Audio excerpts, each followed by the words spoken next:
Hello guys, welcome to education hotspot for current affairs. आज है 3 सितंबर of 2020। आज के जितने इम्पोर्टेंट करंट अफेयर्स है मैं सभी आप लोगों को इस वीडियो में बताने वाला हूं। अगर आप लोग अभी तक चैनल को सब्सक्राइब नहीं किए हैं तो चैनल को सब्सक्राइब कर ले, साथ में बेल आइकन दबा दे ताकि वीडियो का प्रॉपर नोटिफिकेशन आप लोगों तक पहुँचता रहे। और अगर आप लोग इस वीडियो का PDF चाहते हैं तो टेलीग्राम चैनल से डाउनलोड कर सकते हैं। अगर आप SSC रेलवे बैंक या किसी भी कंपटीशन का तैयारी कर रहे हैं तो आपके लिए सेशन काफ़ी इम्पोर्टेंट होने वाला है और आप लोग वीडियो को पूरा देखिएगा। तो चलिए शुरू करते हैं। कल का क्वेश्चन ऑफ द डे क्या था? भारत और किस देश ने वीडियो कॉन्फ्रेंस के माध्यम से 14वीं रक्षा नीति वार्ता आयोजित की है? India and which country have organized the 14th Defense Policy Dialogue through video conferencing? तो इस क्वेश्चन का राइट आंसर होगा ऑप्शन सी, सिंगापुर। तो भारत और सिंगापुर के बीच हुआ है। तो चलिए अब सिंगापुर के बारे में देख लेते हैं। सिंगापुर का जो कैपिटल है सिंगापुर सिटी है और करेंसी यहाँ का सिंगापुर डॉलर है। PM यहाँ का अभी ली हेसिंग है।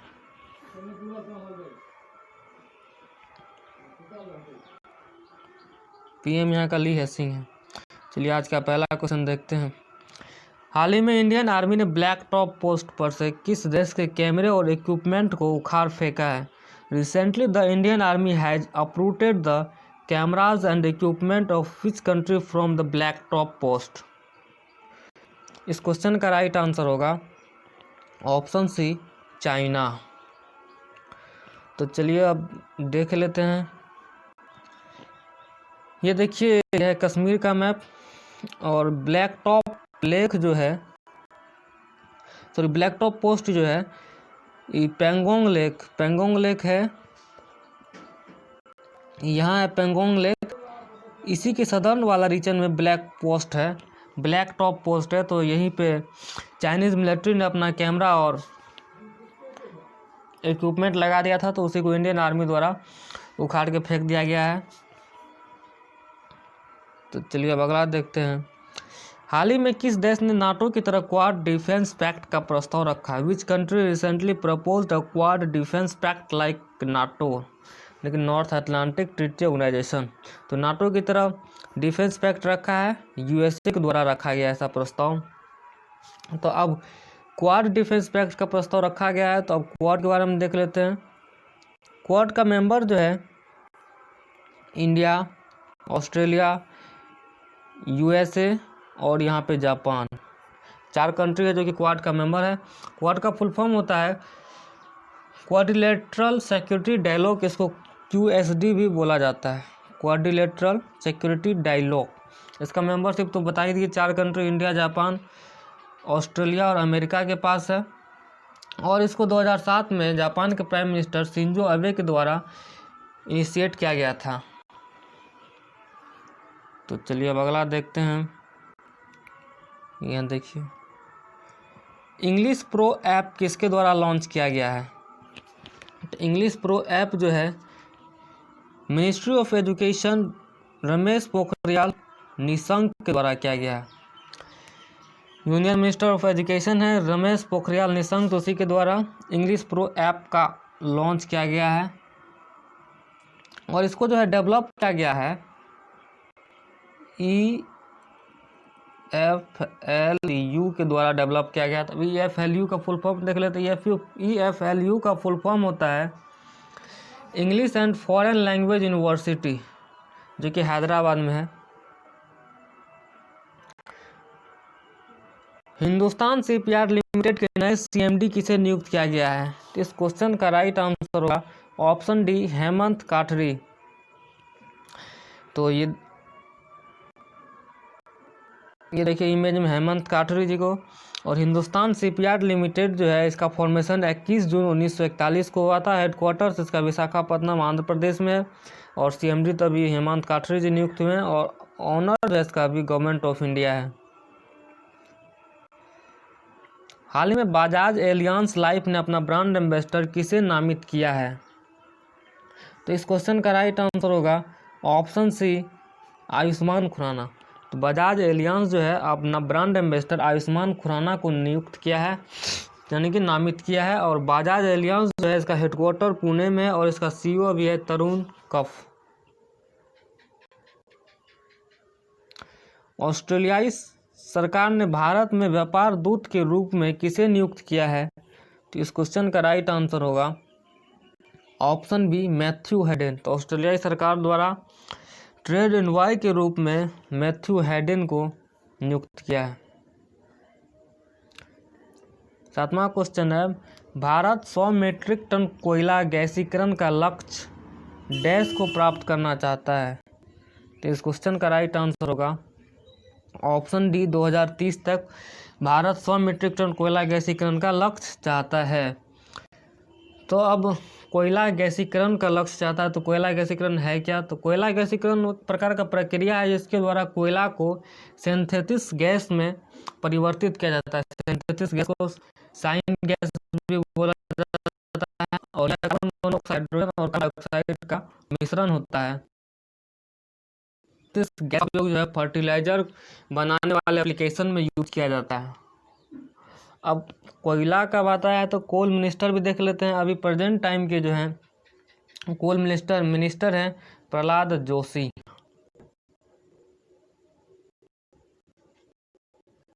आठवां है, रिमोट नियंत्रित मेडिकल ट्रॉली मेडबॉट किसके द्वारा विकसित किया गया है? The remote controlled medical trolley Medbot has been developed by. इस क्वेश्चन का राइट आंसर होगा ऑप्शन ए, इंडियन रेलवे के द्वारा इसको डेवलप किया गया है। अब मेडबॉट है क्या? तो मेडबॉट जो है कोविड-19 पेशेंट को फूड और मेडिसिन अवेलेबल करवाया जाएगा इसके द्वारा। ये देखिए उसका इमेज।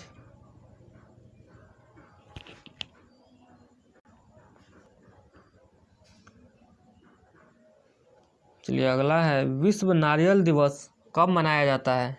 इस क्वेश्चन का राइट आंसर होगा ऑप्शन बी, 2 सितंबर, यानी 2 सितंबर को विश्व नारियल दिवस वर्ल्ड कोकोनट डे सेलिब्रेट किया जाता है। तो इस बार का थीम क्या है? थीम इस बार का है invest in coconut to save the world. लिख देते हैं, invest in coconut to save the world.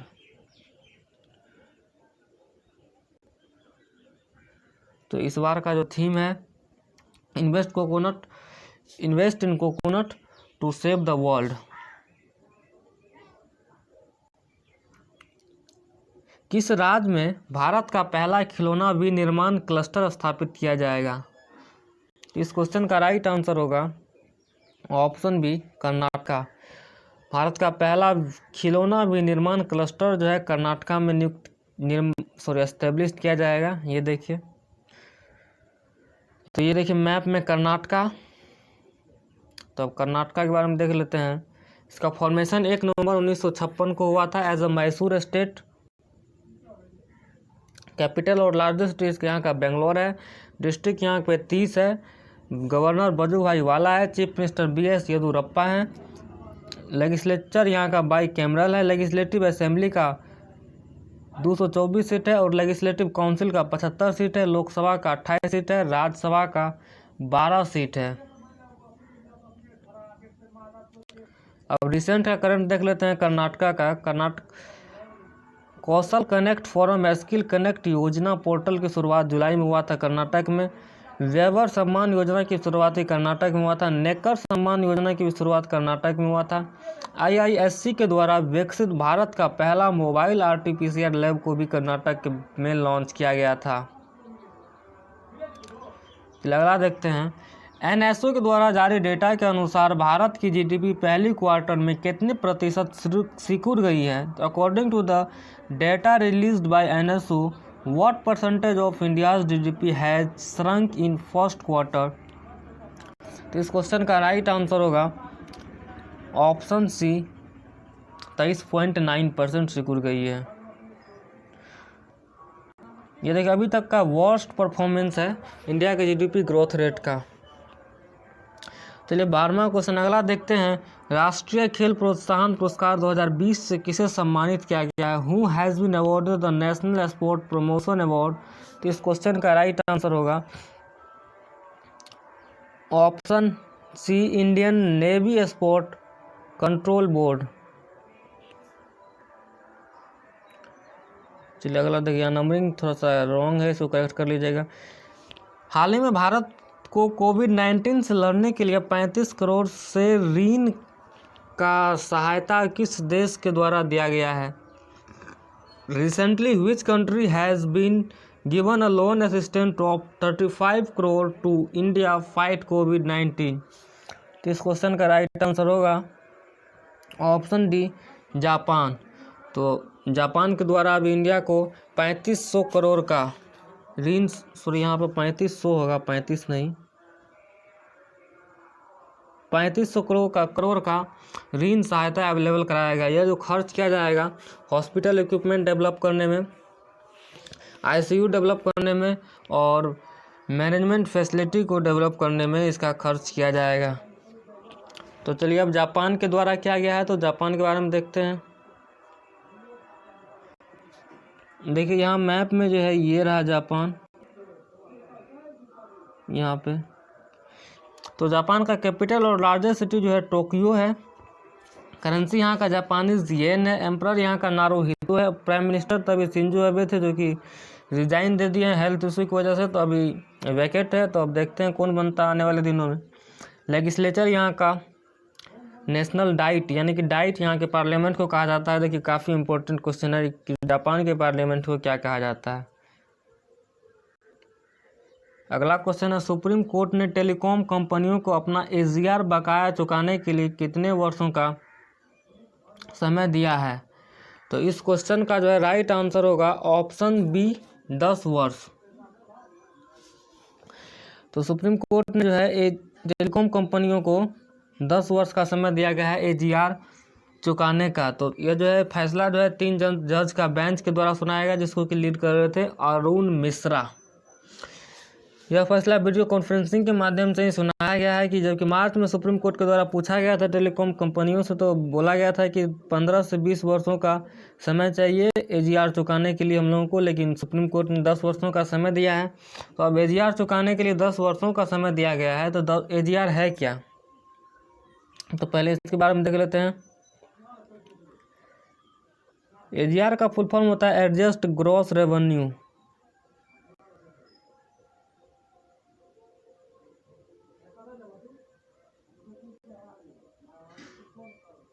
Adjust gross revenue जो है एजीआर का फुल फॉर्म होता है, जो कि अब टेलीकॉम ऑपरेटर पर जो है शुल्क लगाया जाता है कि टेलीकॉम ऑपरेटर पर जैसे कि सभी प्रकार का यानी कि एक प्रकार से बोल सकते हैं टेलीकॉम ऑपरेटर पर टैक्स लगाया जाता है। सभी टेलीकॉम कंपनियों को जो है 92,642 करोड़ का टैक्स भरना है, इंडियन गवर्नमेंट को देना है। तो चलिए अगला देखते हैं। एक अब क्वेश्चन नंबर डे है, सबसे बड़ा सौर ऊर्जा वृक्ष किस देश के द्वारा विकसित किया गया है? इस क्वेश्चन का ऑप्शन है, option A Bangladesh, option B Sri Lanka, option C Pakistan, option D India. तो इस क्वेश्चन का जवाब आप लोगों को नीचे कमेंट बॉक्स में देना है। अगर वीडियो अच्छा लगे तो प्लीज़ लाइक, शेयर और सब्सक्राइब करें। Thanks for watching.